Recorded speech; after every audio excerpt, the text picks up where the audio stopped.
So what is a map in 3D? A map is an image texture used to represent a certain aspect of a shader. For example, for this texture, the base color map will plug into the base color, making the base color of the shader the image. Note that maps are usually designed to work with the UV vector output from the texture coordinate. Since this is a single image and we want to place it on our cube, we will use a cube projection, which, as mentioned earlier in this course, will scale up and rotate each face of the UV to map the repeated texture on the cube. You might also find a map with the name diffuse or albedo. These will likely be for the base color as well. This here is a roughness map, and as you might imagine, this gets plugged into the roughness value. But how can a black and white image give us roughness? Well, if we look at the slider, roughness can be set between 0 and 1. What's really useful is that any number for a grey socket has a black and white value counterpart. In Blender, 0 represents black and 1 represents white. This means that all the darker parts of the roughness map will be closer to 0, which is very reflective, and all the brighter parts will be closer to 1, making those areas less reflective. A gloss map is very similar to a roughness map. However, since Blender works in roughness and not gloss, we have to invert the texture in order to convert it to a roughness map. Since unlike a roughness map, the gloss map will have it so the more reflective areas are represented with white rather than black like they will be in Blender. To do this, we simply press Shift A, then search, and we're going to search invert. This will give us the invert node. When we plug this in between the two, we've now inverted the glossy map, which will make it work as a roughness map. You can also get maps that can represent metal and specular. Just like with the roughness map, 1 represents white and 0 represents black for all non-color maps. For example, this metallic map, the black represents a part of the image which isn't a metal, 0, and the white represents the part that is, 1. This is the same for bump and displacement maps, which we will cover in episode 10. You can get all sorts of maps. Some more or less known ones will require a little bit of extra research to figure out how to use them in Blender. Another map you will often find is a normal map, which is very useful as it can be used to add free detail without the cost of resources. It's similar to the bump, but not as detailed. Normal maps can be seen by their purplish blue appearance. But how can we make a normal map? Well, there's two ways, which I often use. The first one is baking a normal texture from my procedural material. This will take all the normal information, which can be determined by a bump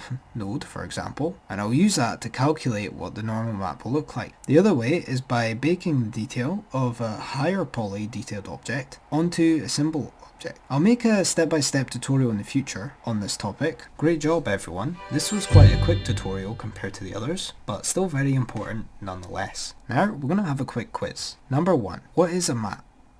Number 2. What option should you make sure is on when baking roughness or normal maps? Number 3. What grayscale values represents values 1 and 0 respectively? I will be answering the questions in 15 seconds from now.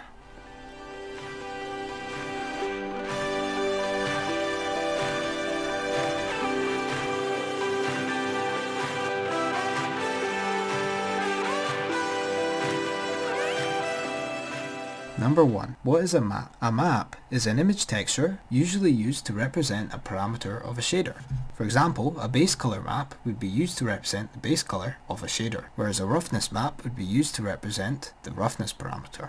Number 2. What option should you make sure is on when baking roughness or normal maps? In order to ensure there are no errors, I always recommend enabling non-color. To do this, we change this drop down here to non-color. Number 3. What grayscale values represents values 1 and 0 respectively? Value 1 is represented with white, whereas value 0 is represented with black. Any grayscale values in between will be represented with a decimal number in between that. Great job for completing the quiz everyone. In the next episode we're going to be learning all about normals and what exactly they are. This is a really good fundamental topic to cover for 3D software in general, so I hope you will enjoy it. Thank you so much for watching, and I will see you in the next video.